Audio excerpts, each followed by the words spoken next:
the final game, which is the big one, Tottenham against Arsenal. I've got quite a lot to go through for this one, quite a lot to pick apart. Um, we'll, I'll be posting these to Telegram over the course of today and tomorrow. So by Saturday, they will all be posted. First bet for Tottenham against Arsenal. Oh, this is actually the biggest game of the weekend, North London Derby, 2 p.m. on Sunday. Um, if you think back to Spurs at the start of last season, they started really hot. They were top of the league, but they've been unable to replicate that form. They drew to Leicester, beat a depleted Everton side, and then lost to Newcastle. Arsenal started flawless with back-to-back 2-0 wins against Wolves and Aston Villa. Um, but they were recently very lucky against Brighton. They had Declan Rice sent off and scraped a 1-1 draw. Bit of injury sort of news to look into for this one. Obviously,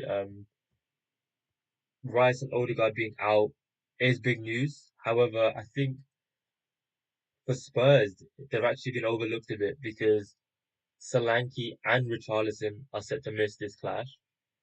Um, but I think that presents an ideal opportunity to actually back Son because he is likely to start as the main striker here in the absence of those two, as he did against Everton.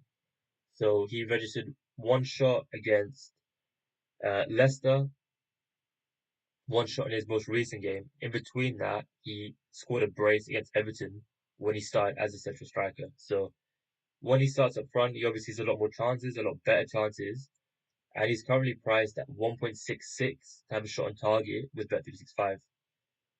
I think that's massive value. I think that's probably the best value we'll find on this game, especially if he starts as striker. Um, you could actually boost it to evens by adding an extra shot. So by doing Son shot on target and Son over 1.5 shots, you get that to evens. So looks pretty good. It's probably worth noting though, I would only take this if Son is confirmed to start up front. So I would be wary, or I'd keep an eye on team sheets, just have a look an hour before, and if it looks good, then go for it. But as I say, just be wary. Angle two for me is a match tackles ladder. Sorry, 1 second.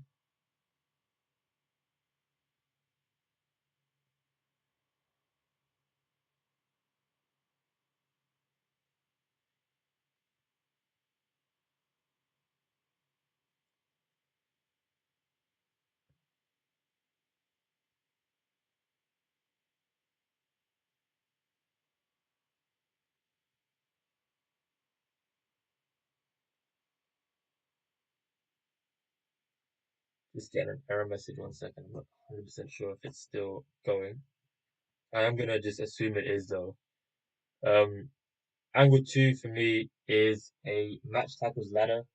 Again, I've seen a lot of people go on this, but I think the value is massive here, and the prices have actually held so far. So I am gonna go for it as well. The line is set at 36.5, which looks like an average line on the surface. But when you consider the head-to-head games, I think it should be way higher than just an average line.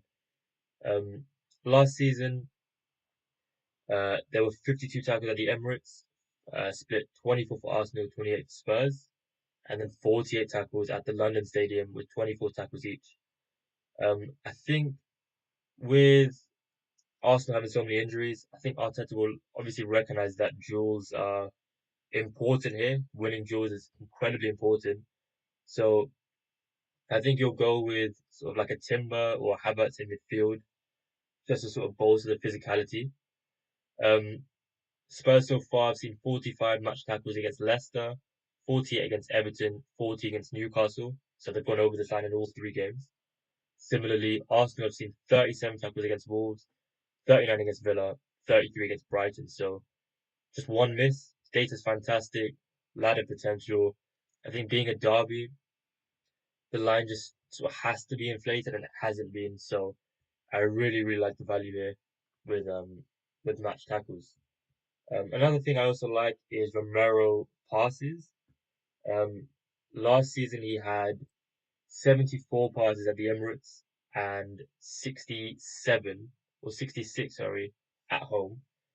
However, looking a bit deeper into that game, he had 52 in the first half and then 14 in the second, which is obviously a bit unusual. But it turns out he actually played as pretty much a striker in that second half when Spurs were chasing the game. But I doubt we see that again. The supremacy here is much tighter. I don't think Arsenal run away with it. Um, and Spurs being underdogs at home, hopefully we see a positive game state in which Arsenal take the lead and Spurs will rack up the passes when they sit back. But overall, Spurs should see much more of the ball. They had a higher possession in both head-to-head games last season against Arsenal. And with Arsenal not too intent on pressing the centre backs, Romero should be able to rack up passes and go over this line, especially with the right game state. I think this stream has stopped. Give me a second.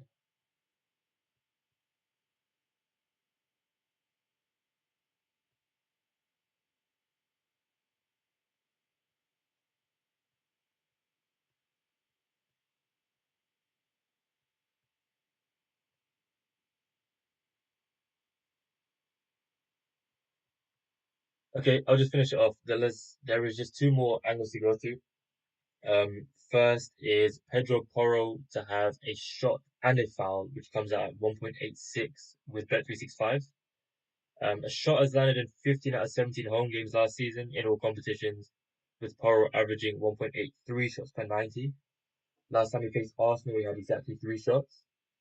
He's a player who I think will be up for this game. I think he's a sort of more emotional player. I think he'll be very, very aggressive. I think the crowd will be loud and sort of spur him on. He's had a shot in every game so far this season, including six last game against Newcastle. So 1.36 looks a great price to act as sort of like the first leg of a double. I'm going to stick with Porro for the second leg and add a foul. So last season he had one foul against Arsenal at home and zero fouls away, but he hasn't faced Martinelli as a direct opponent. Um, with that in mind, when he had zero fouls, he also made five tackles and two dribbled past, so he was heavily involved on the dual front. Now he's expected to be up against Martinelli, who'll see a lot of the ball, who'll be sort of willing to directly go up against him. So I really like his foul price. Um, he's made a foul in every game so far this season, again. So two fouls against Leicester, two against Everton, one against Newcastle. So this bet has landed in every game so far this season. So I really like the odds of 1.86. Again, sticking with the idea of backing duels, um, Spurs made 19 fouls at the Emirates last season and 12 fouls at home. 12 fouls is currently priced at 1.67 with Sky, which is obviously quite short, but you can boost that by adding Saka to be fouled twice. I think if Arsenal are to draw 12 fouls, you'd more than likely get Saka contributing to at least two of those. I think he's got a perfect matchup against Udogie. He will likely see a lot more of the ball with Odegaard out. Um, so it's a nice sort of addition you can do by just boosting that. I think if you do the same thing with Paddy Power, this price goes to 1.89. So again, suggestive of good value. Saka was fouled four times against Spurs last season at the London Stadium, matched up against Ben Davies, and then three times against Udogie at the Emirates. Um, I think Udogie will look to be tight, he'll look to be aggressive, and Saka has the sort of tendency to draw fouls quite easily. So, yeah, as he has done this season so far, he's drawn at least two fouls against Wolves, four against Villa, two against Brighton, and Udogie has made a foul in every game to go along with that. So I think there's good value in that price. I think it shouldn't be as high as it is when you double those two that are not necessarily independent. Um, but for now, that will be all of the bets I've gone through. It's been quite a long stream, so apologies for that. But I hope there's been enough value for you to take from it. Thank you for all of those who have tuned in. who have left a comment, who've liked, who subscribed. I know we had a bit of issues of in this game towards the end, but as I say, it's my first stream. I think it'll only get better. Thank you very much for listening. All of these bets will be posted on Twitter with sort of full written analysis, and they'll be posted on Telegram as well with my advice taking plan. So make sure you're following on there. Once again, thank you for your support. Really appreciate it, and I hope you've been able to take some value from this.